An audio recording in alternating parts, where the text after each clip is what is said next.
Magandang gabi Pilipinas, mula sa Pag-asa, narito ang latest sa ating panahon. Patuloy na kumikilos papalapit ng eastern section ng Luzon si Bagyong Chedeng. Alas 4 ng hapon na mataan po ang sentro ng bagyo sa layong 845 kilometers east-southeast ng Kasiguran, Aurora.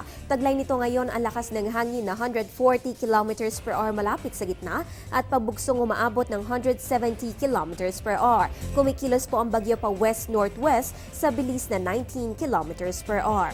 Sa forecast track ng Pag-asa, inaasahan magla-landfall ang bagyo sa Aurora, Isabela area Sunday ng umaga. Pagsapit ng gabi, ito'y lalagpas na ng ating kalupaan via Ilocos Sur at by Monday morning ay nakalabas na ng ating area of responsibility itong si Bagyong Chedeng. Sa ngayon, itinaas po na Pag-asa ang signal number 1 sa mga probinsya ng Isabela, Aurora, Quirino, Quezon kasama na ang Polillo Island sa may Catanduanes, Camarines Norte at Camarines Sur, kung saan inaasahan po ang occasional rains with gusty winds in at least 36 hours. So a day and a half pa bago ninyo maranasan ang epekto ng bagyo.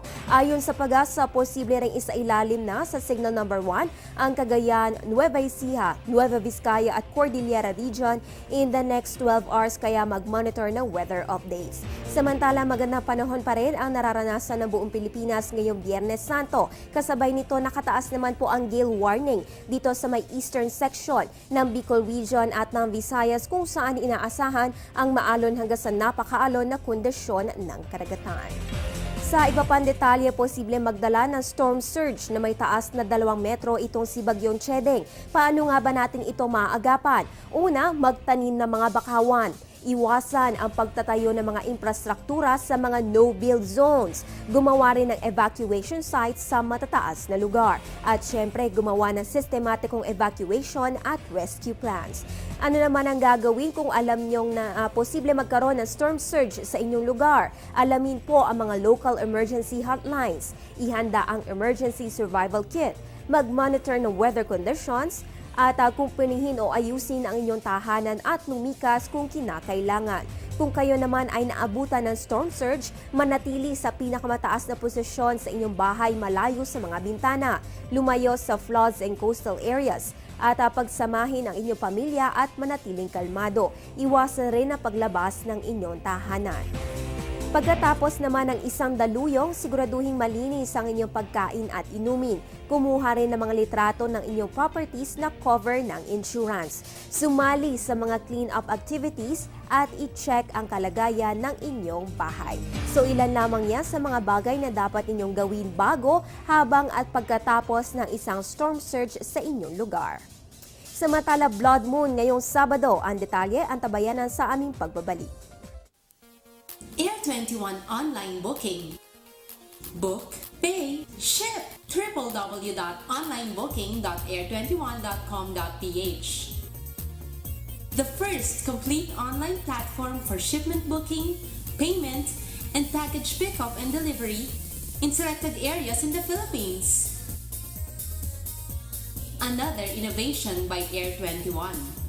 Sagot ko, padala mo. Ngayong gabi makikita ang full moon sa kalangitan. Ibig sabihin, ang buong bahagi ng buwan ay nakakatanggap ng liwanag mula sa araw. Nangyayari rin ang phase na ito kapag ang buwan ay nasa pagitan ng sun at with the earth in between. Samantala, bukas, Black Saturday, makikita sa kalangitan ang blood moon. Masasaksihan ang total lunar eclipse na ito sa malaking bahagi ng Amerika, Oceania, Australasia at East Asia. Ngunit dito sa Pilipinas, partial lunar eclipse lamang ang makikita mula 4:51 ng hapon hanggang alas 11 ng gabi Philippine Standard Time. Ngayong taon, 5 minuto lamang makikita ang total eclipse. Kaya naman ayon sa NASA, ito na ang shortest lunar eclipse of the century.